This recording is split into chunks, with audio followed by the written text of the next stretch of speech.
lost friends, we lost family, we lost part of ourselves. This is the fight of our lives. Welcome to the Pixel Pop Movie Podcast. I'm your host this fortnight, Toby. Joining me this fortnight, I have the back from the ashes, Ethan. Yeah, it's me. And for the first time, welcoming the you stole everything from me, Jacqui. Hello. Of course, the topic of conversation this fortnight is obviously Avengers Endgame. We even stalled the podcast for a week just so we could talk specifically about this film. We're going to do the usual spoiler-free chunk, I guess, and then, of course, dive into some spoiler territory. There's a lot to be unpacked, digested. There's lots of little Easter eggs and hidden snippets that are still surfacing and probably will for another week or two. Before we get to that, though, we've got 3 weeks worth of news and trailers, and believe me, it has been flat out. So let's dive straight into that and just jet through it at top speed. Please, Ethan. First bit of news we got is the Shazam sequel is officially in the works. Still haven't seen the original. You saw the original? Jackie's seen the original because she wrote the review. There you go. There you go. Yeah, I made my way to the premiere. So just casually, I was just hanging out on the red carpet with the stars, it's just a normal Tuesday, right? That was pretty great. I think the writer and director are both back from the original as well for the second one. Good. Yeah, based on the success of the first one, that sounds like a winning combination. Yeah, so maybe we'll get Black Adam movie between then, hopefully. Maybe. We'll see.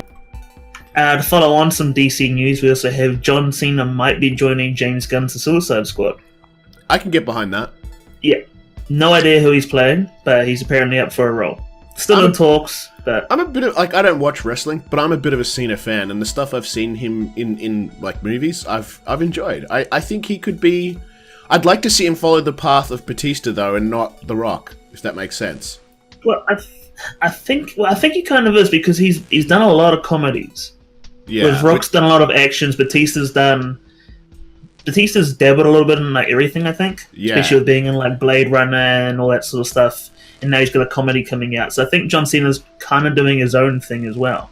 Yeah, he's been in comedies. I think he's had The Wall and then Bumblebee. I would rather have an actor who then has some size rather than somebody who has size who tries to act. You know what I mean? Yeah. Which is what I feel about Batista. Oh, apparently, yeah, I think he'll be an interesting addition, especially to the DC universe. So I'll be keen to see who he does play. Yeah. I could just picture some friendly rivalry though with Cena in sort of the DC universe and then Batista in the Marvel universe. I hope that we see some sort of jabs online in a friendly manner. That'd be a laugh. Well, you've also got Dwayne Johnson coming to the DC as Black Adam too. So there's those two of them. Yeah, but But he'll be joining up with Idris Elba, who's no longer playing Deadshot, but someone new. Margot Robbie and Joe Courtney are apparently coming back.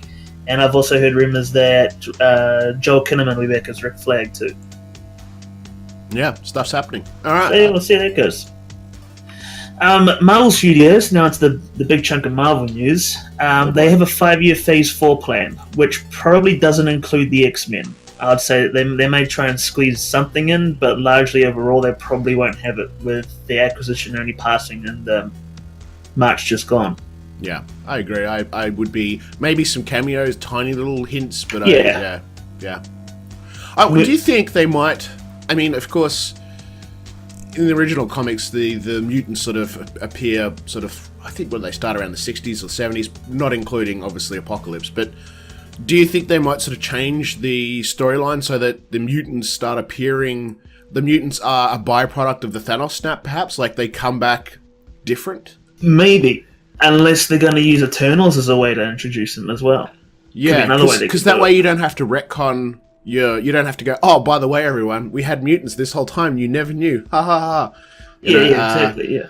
Yeah, that would be a way of doing it. Maybe, something like that impacts, the population. Yeah, well, cool. Could do. But we'll find out. They might even do some Disney Plus stuff with mutants before they do movies. Yeah, exactly. As a way to introduce them as well. Next, we have a rumored TV show for Disney Plus, and there's a Hawkeye series starring Jeremy Renner, where he will sort of pass the mantle down to Kate Bishop. Still rumor, nothing's confirmed, even though Disney Plus has released a bunch of information, which we'll get to soon. This was still heavily rumored and nothing concrete. I would still like to see like a more lengthy Ronin series, personally. Yeah. But that's fine. I'd watch it still. Disney Plus, now we're on to that. They released a lot of information this past week. Sorry, past 3 weeks since it's been. They announced a WandaVision series, a Falcon and Winter Soldier series, Monsters Inc. series is coming as well. They released a lot of information. A hell of a lot. They gave us our first look at how it'll look, pricing points for it. I think it was about $8 a month, which is definitely going to beat out... it's about Amazon Prime prices, I think. Yeah, it is, yeah. Jeez, man, this thing's just going to be global so quickly. Yep. And I mean, they're going to... And Mandalorian, they showed that off. That's going to be their day one. The first episode, though. They're not going to release the whole season at once, apparently. Yeah. But no, there's a lot of information. Too much to fully get into. We might include the link to that article in our article. So if you head over to the Pixel Pop Network website, look for the article that goes with this podcast. We'll have a link to that, and you can read it yourself. Some other big highlights coming to it, though, is they said 250 hours of content from National Geographic. They'll have all 30 seasons of Simpsons available on launch, as well as Malcolm in the Middle, The Sound of Music. They're really pulling into all their Fox TV shows and Fox movies. And they're doing a new High School Musical TV show as well. Yay. For those that... Yeah, I heard about that. Kind of had to giggle a little. I'm sure there'll be a lot of people out there who want it. Zac Efron might come back in the Sergeants, who knows? Yeah, my daughter probably won't, but... Yeah, it's rumoured that he's coming back. I did read an article on it the other week. He was on Graham Norton, and I think they asked him if he would like come back to do like a cameo or something for it. Cool. So yeah, there's a lot coming. A lot to get excited for. Now we go into some we'll do trailers. Star Wars: The Rise of Skywalker. Right, yeah. This is a big one. I mean, if you're into Star Wars, it is, yeah. Well, yeah, if you're into Star Wars. And I mean, Jacqui's a bit of a Star Wars lass, aren't you? Like, I've seen you cosplay some Star Wars before, I think. Yeah, my lazy Sith cosplays. It's the best way to put them. I do have some in the works, but yeah, I'm a bit of a Star Wars nerd sometimes. Sometimes, yeah. See, I'm the oddity. I'll watch them in 2 years after they come out and go, yeah, okay. I mean, this is the last one, Toby. So you gotta go watch this when it comes out the cinema. Good, I'm glad. I mean, not the last one, but it's one of the last. The last of this. That's fine. Last time I think I saw a Star Wars film at the cinema was Phantom Menace in 2001 or whatever it was. Oh, fuck. Wow, I saw The Last Jedi, I think, 6 times at the cinema. Holy shit. What a nerd! What a nerd! I watched it twice, that was it. Alright. Cool, yeah, well, that was an interesting trailer. Obviously, there was the Palpatine sort of laugh and, the Skywalker reference. What's the title? Just Last something Skywalker? The Rise of the Skywalker. Yeah. So, obviously, it's a 9-part Skywalker storyline, isn't it, really? Yeah. Yeah. Pretty much. Cool. Yeah, well, isn't Hayden Christensen been seen on set, though? He's rumoured. Rumoured. Apologies. But I mean, apparently J.J. Abrams was surprised at Palpatine that he didn't get leaked as being on set either. That was one that he was real surprised about, so... Because no one cared. Maybe Hayden Christensen will be in it. It'd be good to see him back. Yeah, I guess. Anyway. We also had another trailer for The Lion King, the live-action Lion King, from Jon Favreau. I'm still like, I mean, I've watched the first one when I was younger a lot, but I'm still... Yeah. This isn't big for me at all, really. I might go watch it if I'm bored one weekend and I think, alright, I'll go watch Lion King. Yeah, I would just throw... Personally, I would just be happy throwing the animated one back on the DVD player and just watching that, to be honest. But...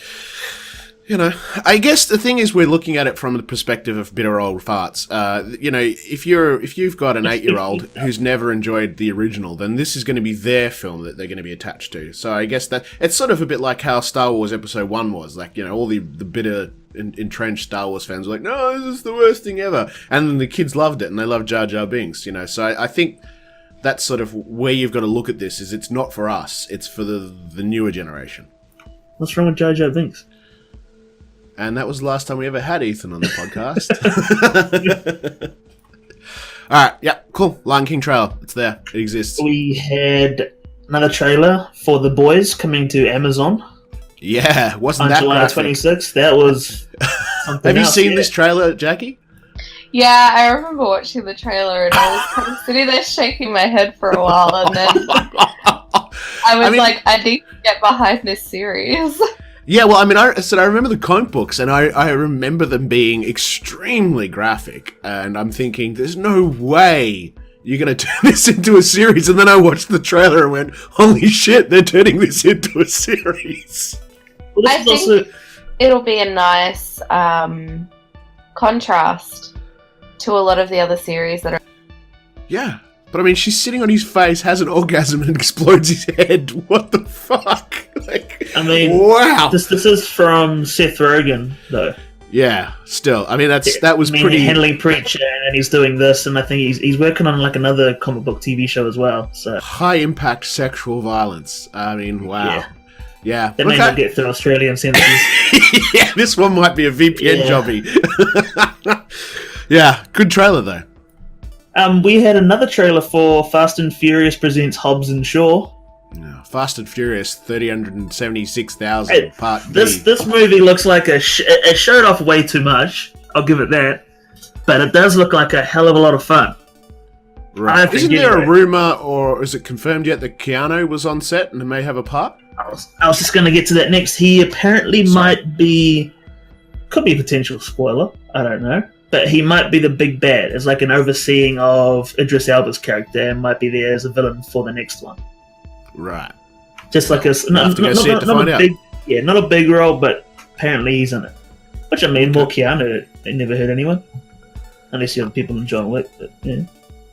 We had another trailer for X-Men Dark Phoenix, the final trailer for a movie that a lot of people Does anybody care about this film yet? Like, I just doesn't seem to be getting any hype at all.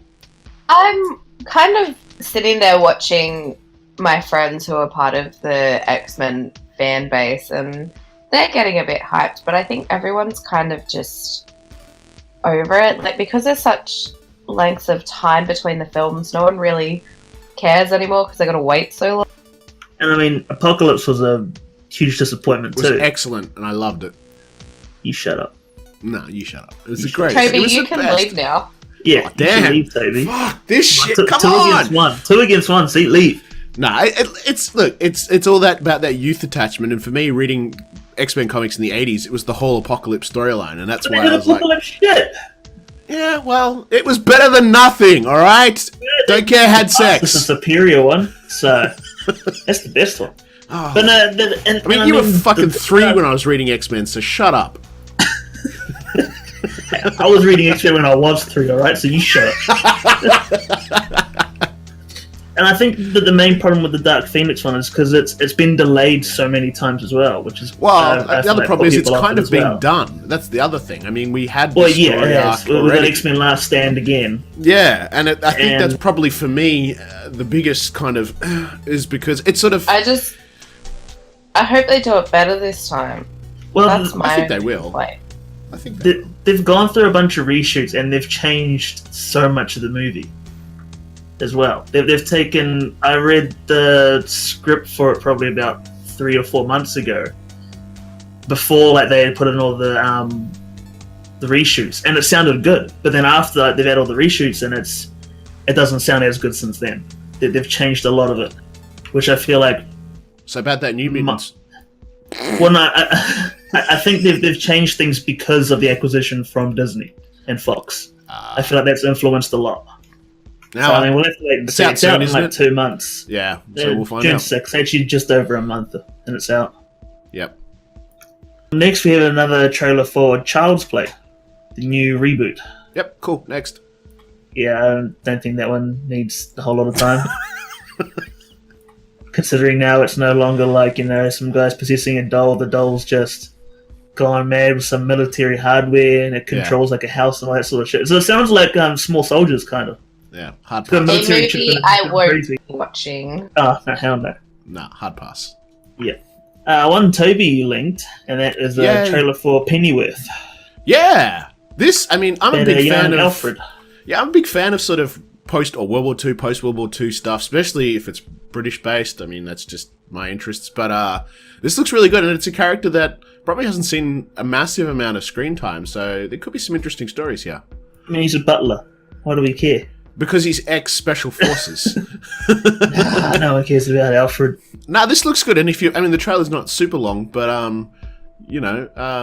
think this could be interesting. I'm going to definitely catch it when it lands on whatever service. Whenever it does. Yeah. It looks good. Looks good. We also had a trailer for the new Men in Black International, starring Tessa Thompson and Chris Hemsworth, out June 14th. This looks good. I'll probably go watch this. I've never been a big Men in Black fan, so it's a home release for me. Baby. I just can't look past that it's Thor and Valkyrie.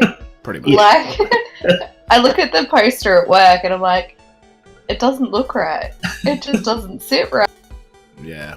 No, for me it's a home release, but I'm sure Ethan will race off and see it launch day. Maybe not launch day, maybe launch weekend.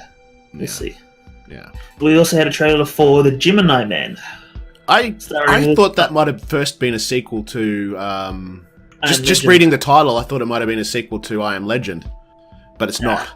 It's been done a little bit before too. Well, it's directed by Ang Lee, and I think he did like Life of Pi and things like that. I think this is his new one. Yeah. If I'm right. But basically, I haven't watched the trailer for it at all. So he's obviously some sort. All right, well, he's a contract killer of some sort, like a professional warrior, and they clone him, and then raise the clone, and train the clone, and then get the clone to destroy the original. So it's a heavily CG'd, de-aged Will Smith hunting down Will Smith. I just saw one shot the CGI, and that looked terrible. Holy shit! It's not too bad. It's not too bad, and they've tried to change it a little bit because obviously the clone's not going to be exact. Yeah. Through, I mean, as long as we don't get all woo, I'll be all right. Yeah. No, this looks a little more of an action sort of thing, but yeah. Again, home release Netflix one night I would watch. Yeah. Next we have Cary Fukunaga and Nicole Castle are adapting The Last of the Mohicans into a TV show. Yeah, I think that's fair. If you've watched the movie, it's a pretty long movie, and I think there's enough meat there that you could turn it into a miniseries. I've never seen it. That's a great movie. It's got what's his name? Trying to think of the leads. Daniel, what's his face? He's in like everything. Daniel Day-Lewis. Yeah, like brilliant actor, amazing actor, so versatile. And he plays the Mohican, and it's a great story. And it's the sets were fantastic, and it's a bit like that in terms Avatar. of like the setting and all the rest of it. No, it's a bit like that thing with that came out recently with bloody they got. I can't remember his bloody name. I can shit with names, but he got his bloody award at last. Yeah, The Revenant. Yes, thank you. Christ, where would I be without you? Yeah, so the setting is very much like Revenant, but it's obviously more about American Indians and stuff, and their interaction. Yeah, it's a good movie. It's an old movie, but I mean, yeah, look it up. It's probably on something streaming. It's decent. Like even if you're not into that stuff, it's still a good film. Letitia Wright, a bit more news, who has played Shuri in Black Panther, has been cast in the Death on the Nile, the sequel to what's that movie called? Shit. Murder on the Orient Express. Oh, yeah, of course. This is the Perot thingy. Yes. Yeah, did that get stalled? Because there seems to be quite a gap between Murder on the Orient Express and this. Was there some problems? I'm not sure. I think it's just people busy, I think. Oh, okay. Yeah, because that was quite good. It's out next year. Yeah, because he obviously plays the lead role and directs it as well. So that's got to be a bit sort of a time-consuming. Okay, apparently it's going to come out December this year and go up against Star Wars, but the Fox delayed it so it wouldn't. Yeah, that makes sense. But so far you've got Kenneth Branagh's going to return as the detective. You've got Gal Gadot's in there, Armie Hammer, and Letitia Wright in there as well. Nice. I like Gal. I'm a bit of a Gal fanboy. Anyway. Next we have Lionsgate. Their new movie Chaos Walking, that stars Tom Holland and Daisy Ridley, is apparently unreleasable at the time and are doing a bunch of reshoots and spending millions on it. Unreleasable? Yeah. Okay. So that's why Tom Holland wasn't seen at the Endgame premiere because he was too busy doing this. Right. What it sounds like a fucking mess. What is this Chaos Walking? It looks like, I know nothing about it. It's a young adult book trilogy. That's what it's based on. Oh, not another one. For fuck's sake. For fuck's sake. Well, there's none of that. I can tell you what happens. I know nothing about it, okay? The adults are stupid, and the teenagers prove them that the adults are stupid and save the day. There you go. I just described your whole trilogy. Okay, this is what it says. The story takes place in the future on a distant planet called the New World, which has been colonized by humans. Something called the Germ has seemingly wiped out all women on the planet, and an infection called the Noise has totally eliminated privacy.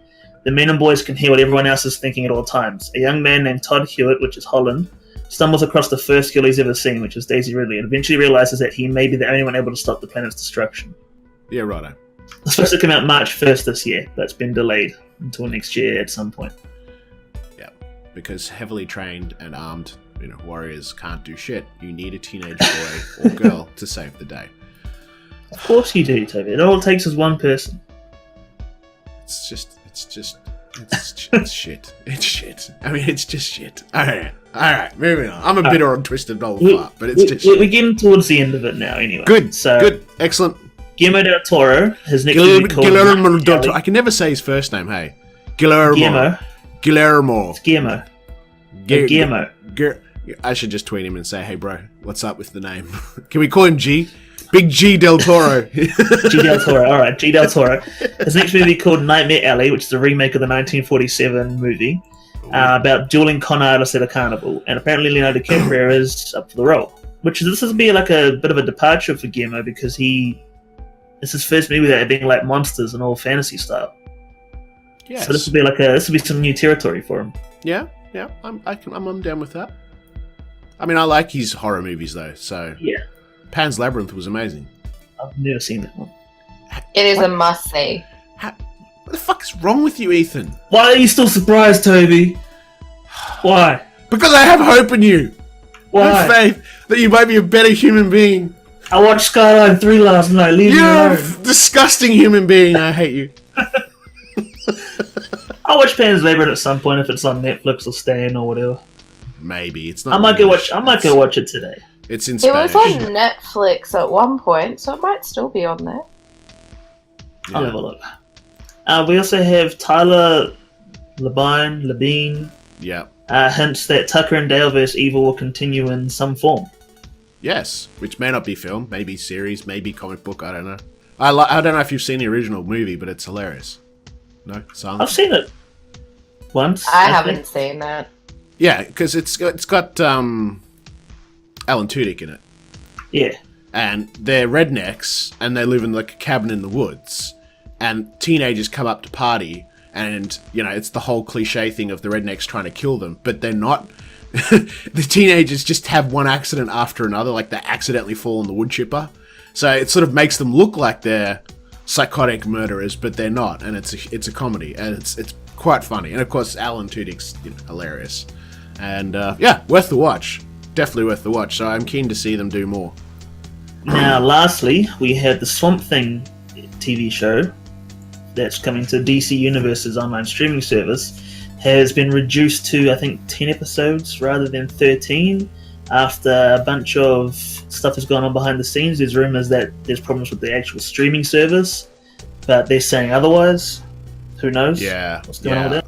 I would be very interested to see any user data or profit loss statements for this DC streaming service, because I'm not convinced it's doing as well as they expected it to do. I mean, they still have Titans. Titans was on there, and that did well, I think. And they've had Doom Patrol coming out, and then they've also had the second season of Titans is filming now. So it might be doing well enough for that. But they also have the animated in terms of comic book wise, I series saw coming out something the other day. DC's has 7 of the top 10 comic books at the moment. Yeah. Like, their comic books are smashing it out of the park. It's just, I'm not sure they're big enough and diverse enough to sort of be doing this yet. But yeah. I could be wrong. I've been wrong before. I think the thing with DC was that they came in too late to the game. Marvel had already started to dominate the film industry and all of their TV shows, and then DC came in, and I just don't think they really had a chance. And they've tried really hard to push it, but they don't have the backing behind it now. They don't have the history, whereas their comics are amazing. They've just never been able to break them into the film industry like they've wanted to. think the Nolan stuff, I mean, you go back and look at the Batman trilogy with not, that Nolan directed was excellent. And I guess we do forget that, 10, 12 years ago, DC dominated the film industry in a big way, and it was Marvel that was the underdog.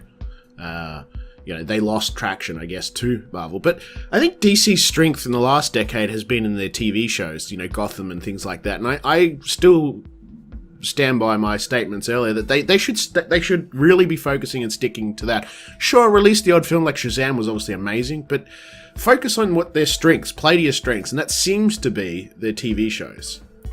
To me, anyway. I mean, Arrow, Flash, and all those are all exactly. really good. Yeah, exactly. So don't sort of... I guess what I'm saying is don't look at what Marvel's doing and then go, well, we're just going to do that but better, because you'll fail. Look at what you're doing well now and stick to it. And if that's not as big and it's not making as much money, that's fine. You're not going anywhere. DC should be around for, hundreds more years, so play the long game. Anyway, is that it? Are we done? Yeah, that was it. Wow, we got through that pretty quickly, because, there's a really long sort of list of stuff there, so... I chopped some stuff out I don't think was too important. Yeah, it was probably shit that I'd put in there, hey. I made an executive decision and cut it out, so you deal with it. Executive decisions, I love it. Alright, cool. Okay, so that's it for news. Now we're going to move into the topic of conversation. That being, of course, Avengers Endgame. And if you haven't seen it yet, that's fine, because it's been sold out just about everywhere all weekend and broken records world around. So we're going to start off with spoiler free. So if you haven't seen it, that's cool. We're not going to ruin anything for you. And then before we dive into spoilers, we'll give you plenty of fair warning so that you can sort of switch off and come back later. So, spoiler free, what did you think of the film, Jacqui? I really loved it. I thought it was a great way to the end of an era, but also opened up to the new films that they'll have coming after. Mm-hmm. One thing I will say though, guys, if you are going and watching it, feel free to discuss it when you walk out of the cinema, but remember that there are people going in to watch it, and the cinema crews are working hard. We're all pulling long days. Don't spoil it for the people that haven't seen it. It's just not fair. I've had 6 or 7 of my staff are there's no point watching it now. Yeah.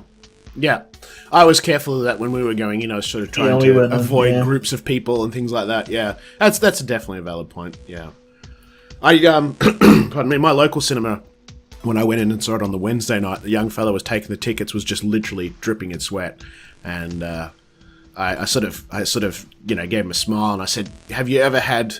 Because they had every screen was showing Endgame in the whole place, and I said, "Have you ever had that before?" And he said, "Once only, and that was Infinity War."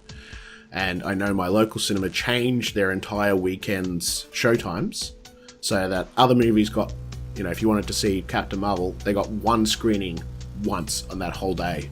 And the rest of the weekend was just Endgame on every screen non-stop.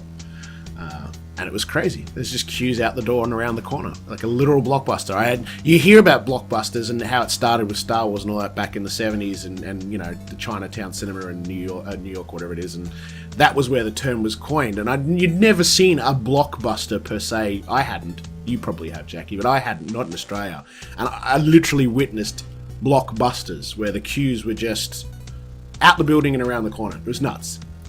Well, I've been working at Hoyts now for 6 years, and my first blockbuster I had would have been The Force Awakens, and I remember seeing that, and then Infinity War came out, and it was even bigger, and Endgame has just absolutely smashed those two in comparison.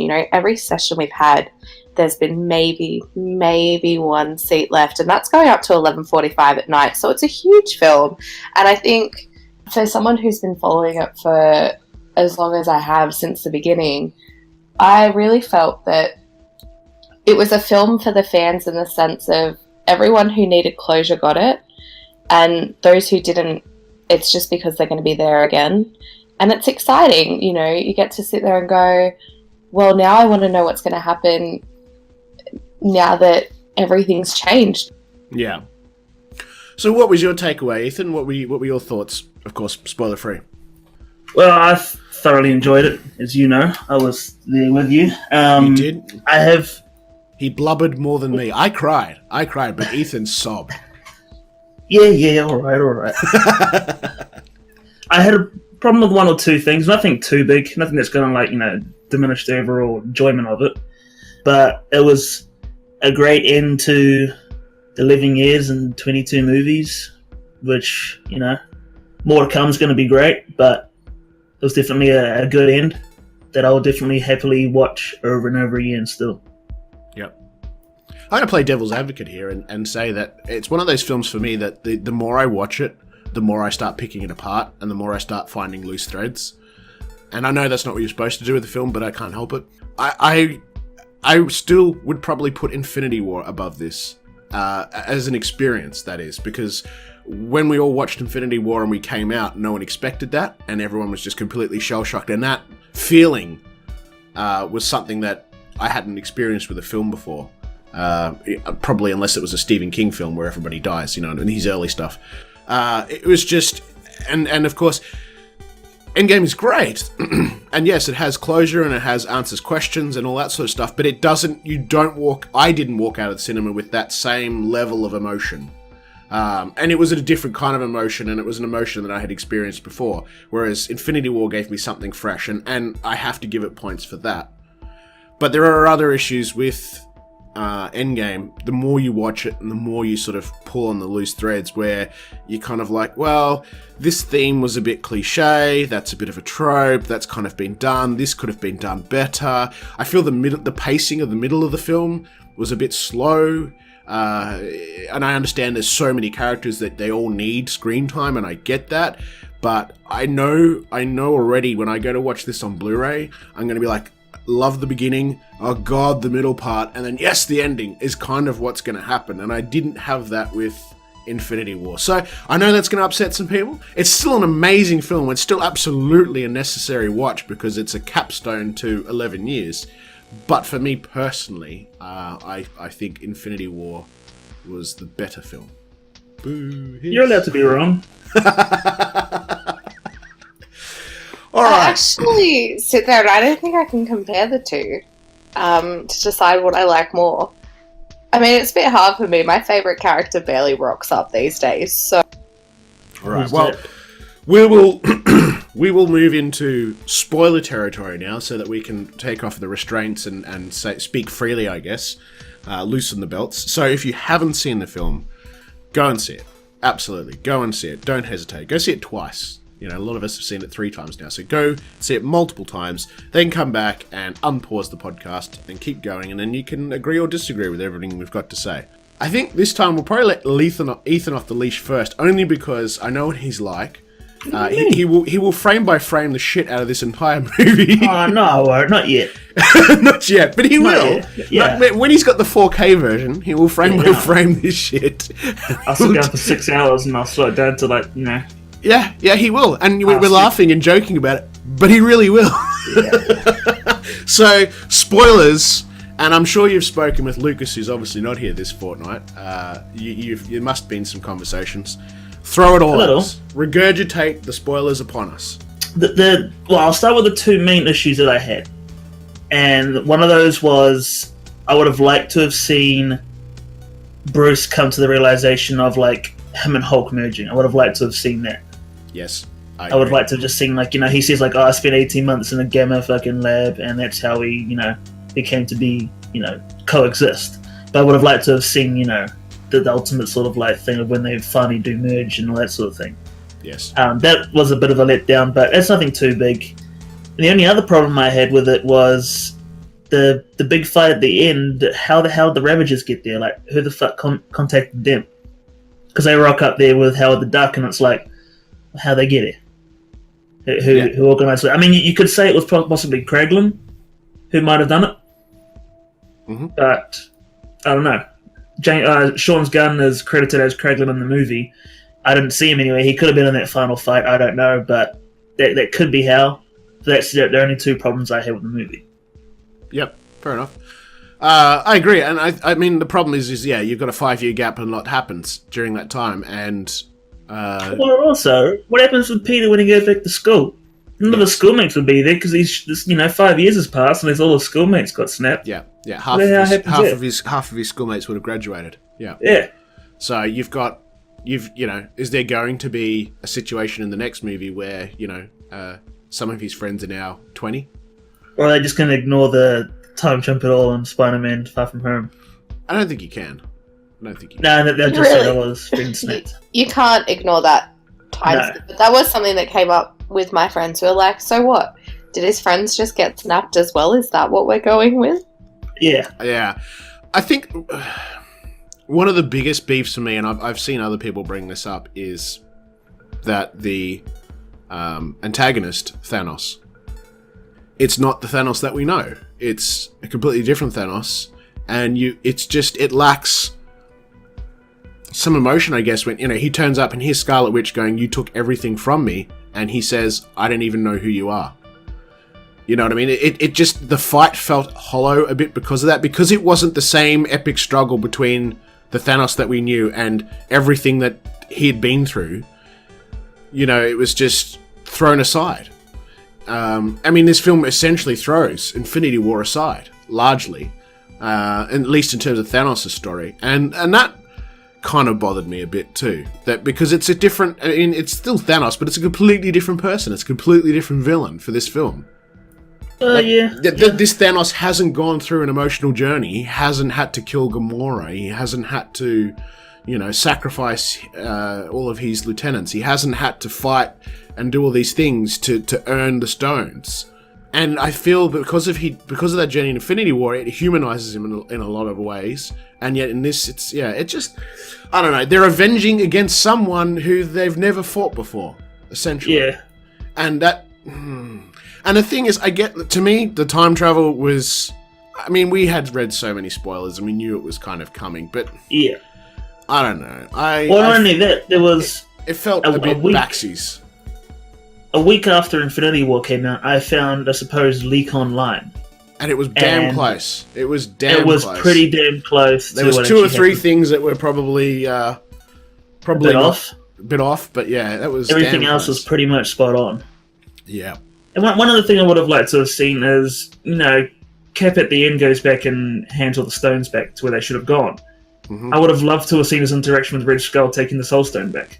That would have been great. That's been brought up too, because if you give the stone back, do you get the soul back? No. Yeah. Okay. Well, but yeah, Captain would have met with Red Skull again. That would have been a great interaction. I'm pretty sure it just came down to time. Yeah, it would have done. Yeah. It just came down to unable to film and show everything because it was just so much. Yeah. I gotta say though, I'm pretty sure, I can't remember what podcast it is, but I called this ending. I literally called this ending on a podcast. Yeah. I'm not sure if I'd said it was going to be post-credits or not, but I called the ending where it finishes with Captain getting his dance. And I'm pretty sure I called the intro part with Ant-Man and all that sort of stuff. I'm pretty sure I called that in a podcast too. I think I did. But so there's... Sorry, go on, Jacqui. Speaking of the end, coming from someone who, as you would both know, is a major Captain America fan, both of the comics and the films. Yeah, I'm not angry at the ending. There's so many people I know, some that are massive fans, some that aren't, who aren't happy with his ending, and I'm kind of like, he deserved that little bit of happiness. Oh, absolutely. And him, giving up the mantle has opened up for character growth with the Winter Soldier and Falcon, with Sam taking over with their TV show. Now we obviously know what the TV show is going to be about. It's going to be about the two of them fighting crime. And I think it's good to see that he got that closure, and that I think with everything that happened, they couldn't have killed him off as well. It'd been too much. So much. Yeah. Yeah. Especially because Cap's always been about fighting. He's always been in a war. It's always what he's done. So having him go back and actually live a life, not in that, is a fitting way for his character too. Yeah. Yeah, he earned it. It's a departure from the comics. In the comics, the serum keeps him young, indefinitely. So that's a change. But that's cool. I was happy with the shield passing to Sam. What bothered me, though, in that scene was that Bucky had been his friend since the beginning, like since school, and yet it's Bucky who stands back and ushers Sam forward to sort of say goodbye first. I have a theory with that. Okay, let's hear it. Because obviously I focused mainly on that bit when I watched it the second, third time because Bucky's my favourite and I just wanted him to have more screen time. He says, I'm going to miss you. So I have a feeling... Oh, Bucky knew, for sure. That they'd actually had that discussion, and I'm really happy that he stood back in that because, yeah, him and Steve have that massive history, but Sam came in for Steve when Steve had no one. Yes, absolutely. In the Winter Soldier, and really helped him, and was, followed him to the ends of the earth when they were looking for Bucky, and I think that's really important that Bucky said, hey, like it's your turn. You're right, though. I didn't think of that. And there's quite the possibility that there was an off-screen conversation between Captain and Bucky that, Steve explained what he was going to do. And Bucky may have already said his goodbye. So when he sees... Although he still does seem surprised, I guess, when he sees old Steve. I don't know. But also, do you think this may be like the fact that Sebastian Stan has a large following for him as Bucky? That maybe, well, they've both had the shield. They've both had the shield. Well, no. What I mean is like off screen with the fandom. Do you think that maybe like Anthony Mackie, people don't attach themselves to Falcon as much, so they gave the shield to Falcon to boost it up? You'd be surprised. So Sebastian and Anthony, since the Winter Soldier, and especially in Civil War, have had this wonderful bro-TP chemistry. Yeah. They've been so great, and the fans have really, I think, coming from the side where I get to watch all of that, have been really happy with it. And I was obviously discussing it with people, and I would have loved to have seen Bucky pick up the shield like he originally did in the comics, but I think because he hasn't had a redemption arc in the films, the last film we majorly saw him in was Civil War, and he was the bad guy because he'd killed Tony's parents. And I think it's important that they didn't just give him the shield straight away because he's a fan favorite. Not worthy yet. Yeah, he's not worthy yet, and he wouldn't have seen himself as worthy yet. So allowing, giving it to Sam and allowing him to then go through and have that redemption arc, I think will be a really key thing. But it's also interesting how they've done it.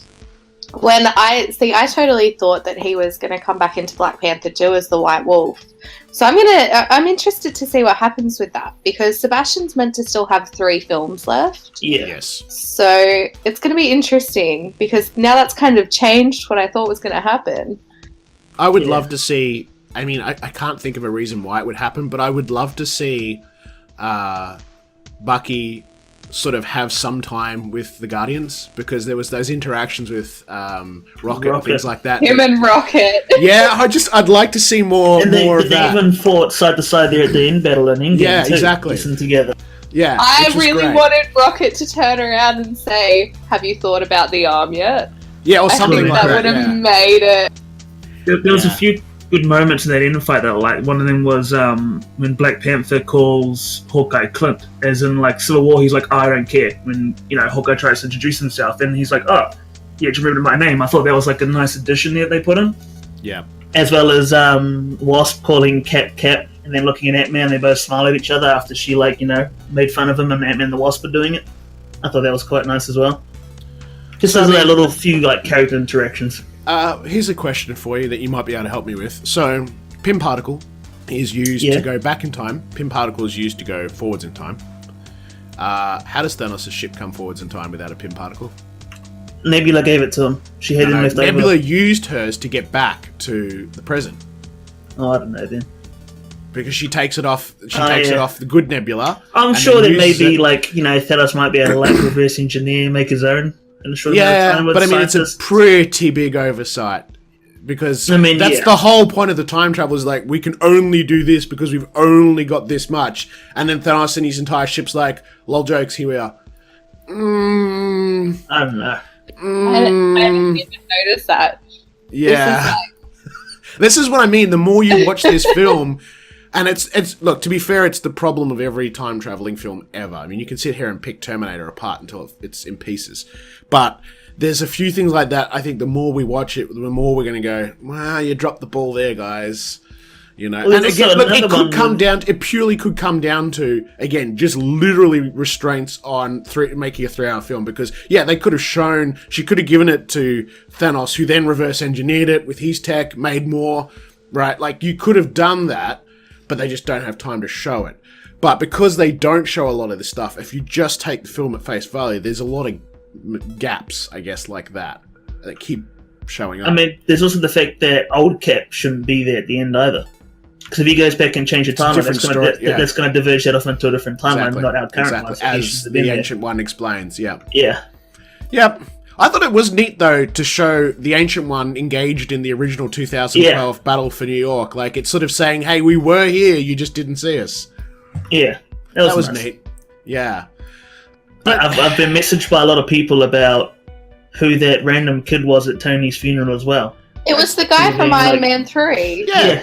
I've had several people asking me, they're like, who's that? Who's that kid? I'm like, that's the kid from Iron Man 3.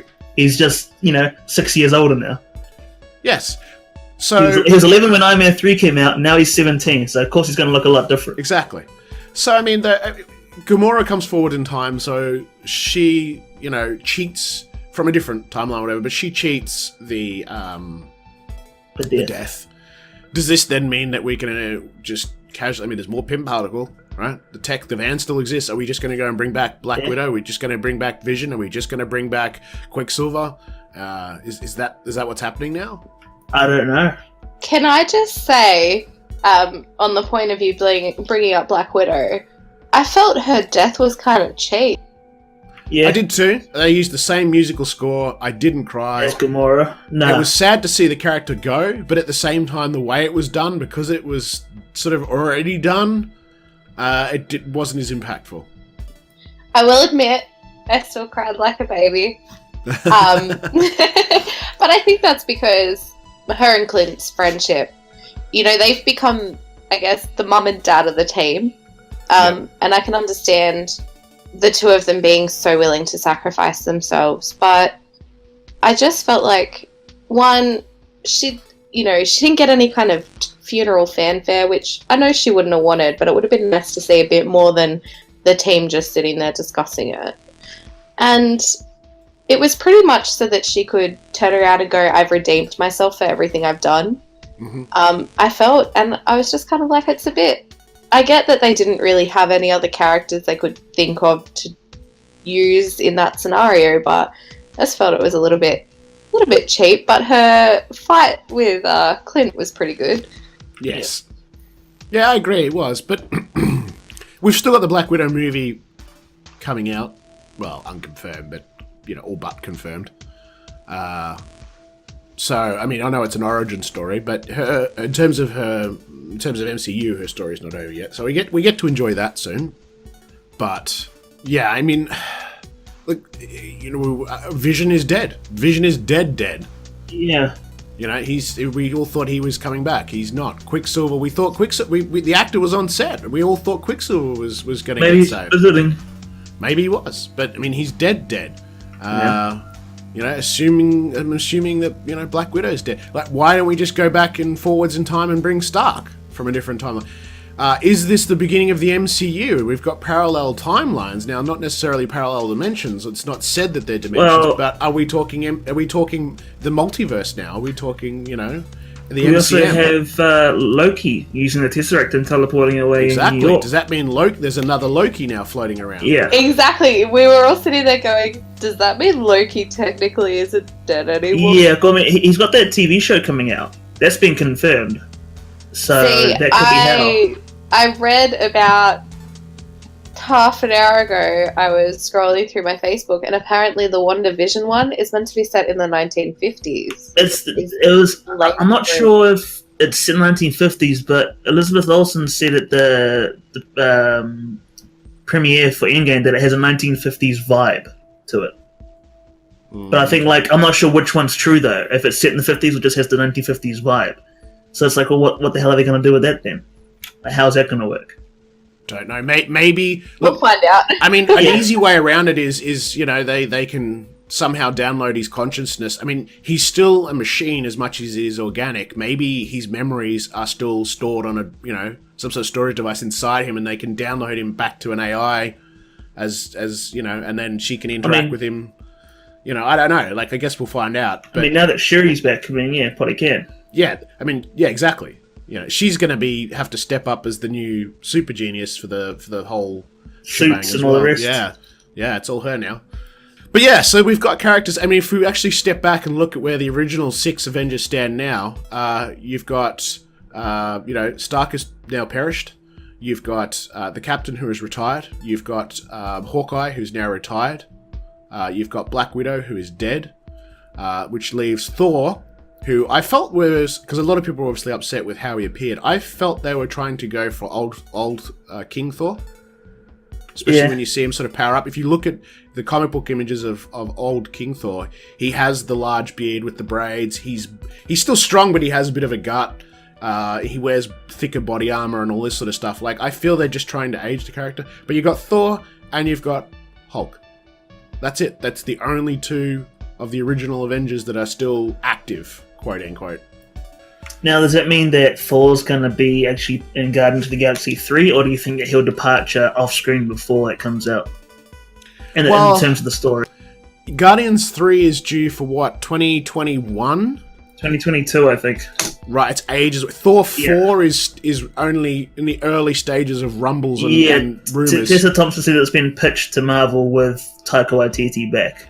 I feel that we won't see him. Yeah. I feel we won't see him until Guardians 3. Yeah. Yeah, that's what I mean. Like, is he actually going to be in Guardians 3, or will he depart off screen, like, at the start of that movie? I think there's a chance that he'd be in 3 especially with how they've set it up between him and Quill. Yeah, definitely. But I don't know if I'd want to see him in Guardians 3, as strange as that sounds. I love Thor as a character, but I feel like Cap and Tony got their closure and Thor's kind of just been brushed aside. Let's just throw him with the Guardians so we can put in that as Guardians of the Galaxy. Yeah. I think maybe he's just there Marvel, they might all turn up in Captain Marvel too.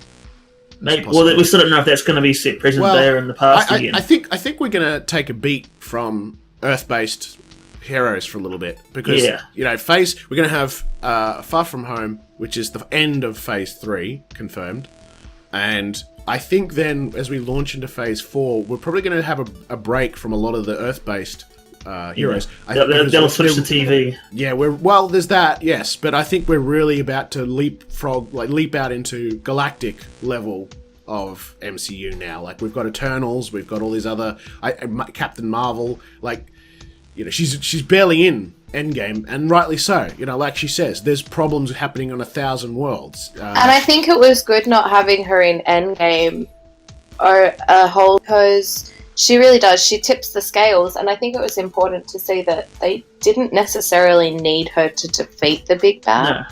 Yeah, and I'm not trying to be horrible, though. I thought it was great that Thanos was still able to fight her, and still, I didn't want her to come in and go bang bang bang bang, thanks for playing, bye, and they win. The fact that he was able to then he throws her away, and then he takes the Power Stone and punches her, and she's off, like she's KO'd or whatever.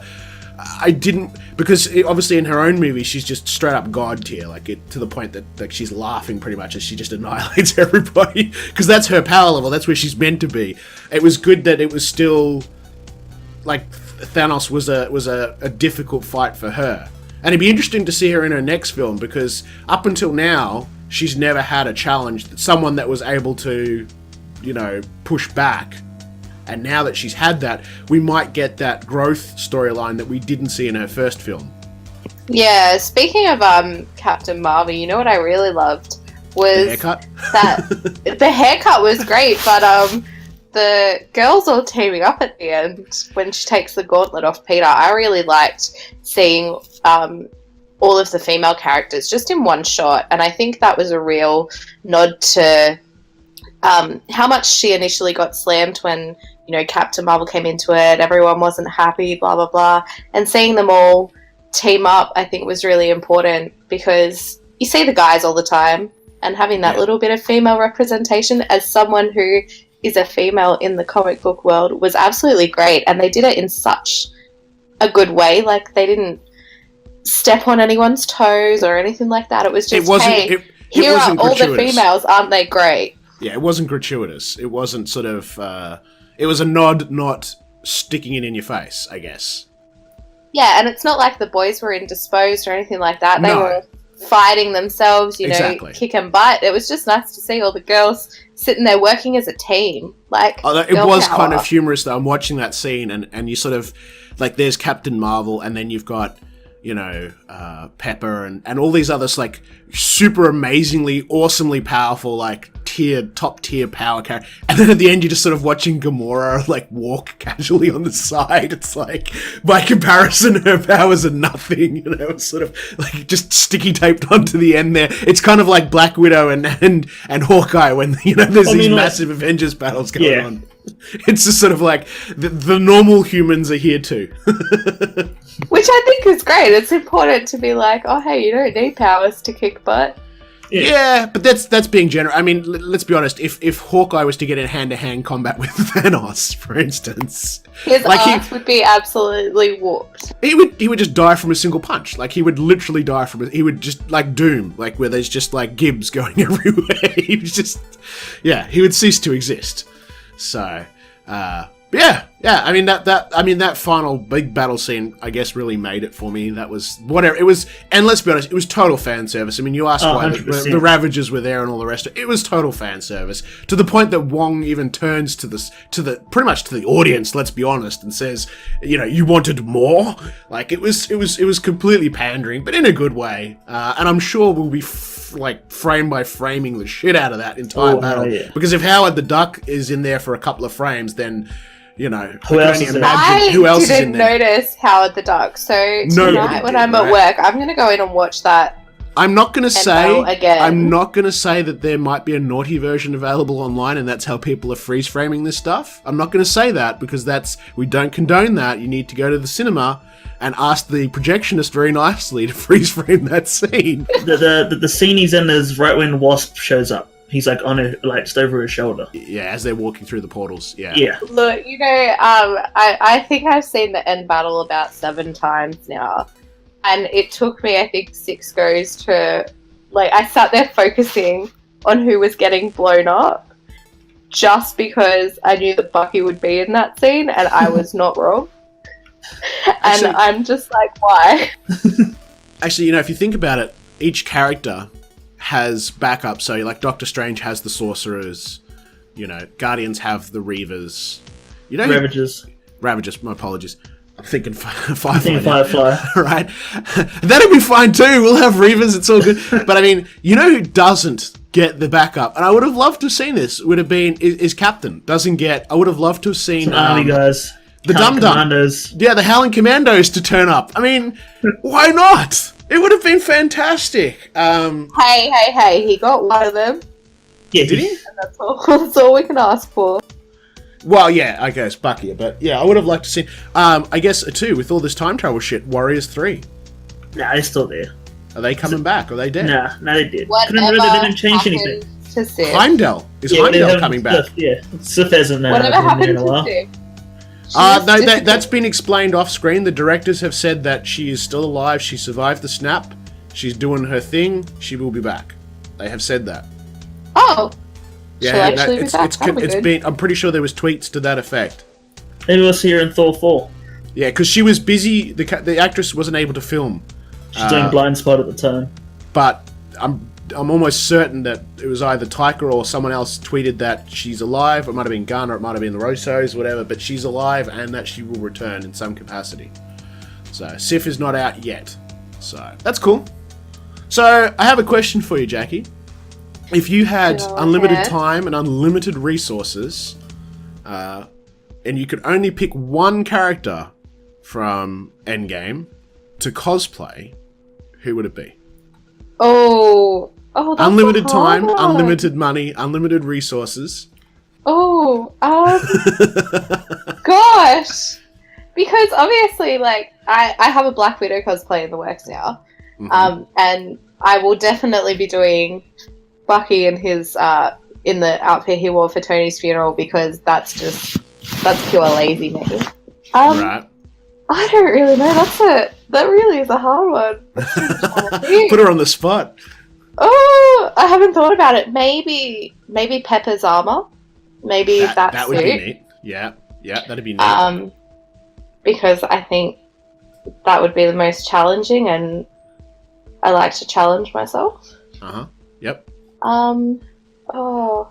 You know what's awesome though? While you're thinking of that, Ethan, you know what's awesome is that Lucas and I can now cosplay Thor and actually look part. Oh, one of my friends said that, and I was like, "Well, I'll make you Stormbreaker." I'm itching to make it, and I just have no one to make it for. Well, Lucas has got the hair color and all that for it. I'd have to Lucas literally said that as we walked out. He's like, "I can actually cosplay Thor now." Although he hasn't got the arms, because if you look, Hemsworth's arms in that scene were still enormous. Yeah, I do. One part I did actually love was that team up with Pepper and Tony, both in their suits fighting back to back. That was just so short, though. It was so short. I know, it was so short, but it was satisfying. Short and sweet. Yeah. The thing I saw on Reddit about how people talking about how much Tony's changed, especially with the suits over the years, and how he put a parachute in Peter's suit because of what happened to Rhodey. He added an extra booster to his suit so he could save it. And then now he's got when he popped that thing out in the back and told Thor to hit him with electricity because, the first Avengers movie, the electricity wiped them out. Yep. So it's like Tony's constantly adapting and changing his suits after every battle to make it better and make sure he's not going to be left empty-handed on anything. Yep. Close combat, swords and shit like that after the fight from Civil War.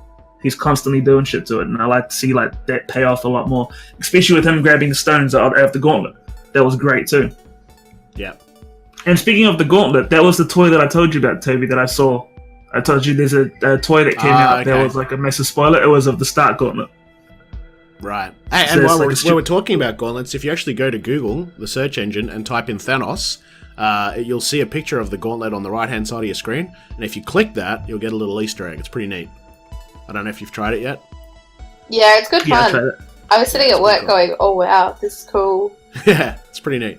And my answer to your question is probably Cap, Captain America. I know, out of all of the people to choose, but I would just love to get the exact fabrics they used and make my own suit because. Broken shield or all clean and...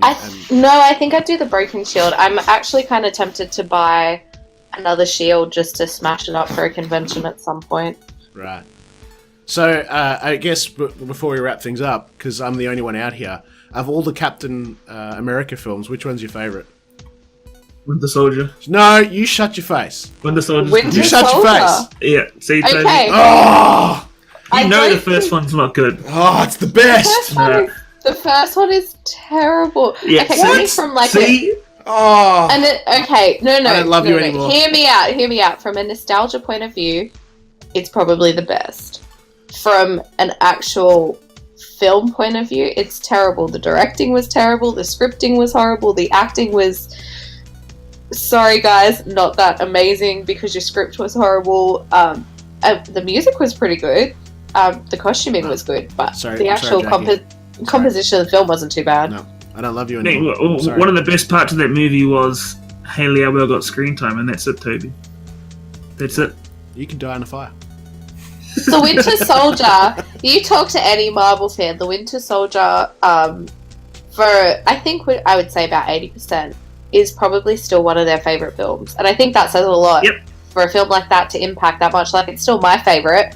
Nothing's knocked it off the pedestal yet, and Endgame and Infinity War came close seconds. Captain Marvel's up there too, but yeah, the Winter Soldier. I think I love it so much because it was the first one to really. I don't want to say step outside the box, but it was the first one to make a massive impact in the fan base. I think, and their shocking reveal was a shocking reveal to anyone who had never read the comics before. And even then, having read them, I was like, oh, I wasn't really expecting it to go this way. So I think that's important as to why it's one of the favourites out there. I still have the original on Blu-ray. I can watch it over and over again, and you can't stop me. You can watch it by yourself. Don't you judge me. And let's be real, Civil War was an Iron Man film. Every film is an Iron Man film. Spider-Man Homecoming was an Iron Man film. Not anymore, though. Yeah. Right, got right. Too soon, Toby. All right, it's too soon. I love you, 3000. Still hurts. I still walk out of the cinema crying. I can't clear that part of, I can't go into that part of the film. No. I love you, 3000. Alright. We're going to wrap it up there, because we've been yakking for too long. We appreciate you listening to us and waffle on.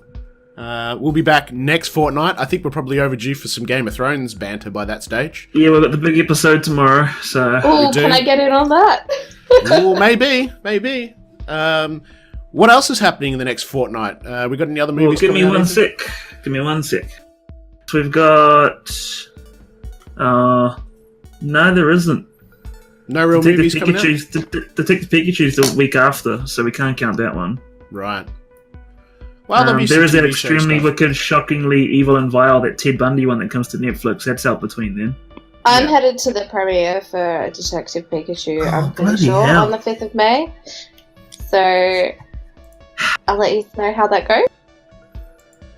Must be a hard life. Yeah, it must be. A real hard life. It is. That's alright. We'll get our revenge in just a minute. We'll be back next fortnight. Hopefully you'll join us.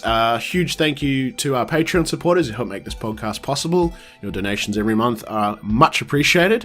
But until then, we'll see you next fortnight. Now, it's tradition that we sing our way out of a podcast, and it's also tradition for the new person to do it. So take us away, Jacqui.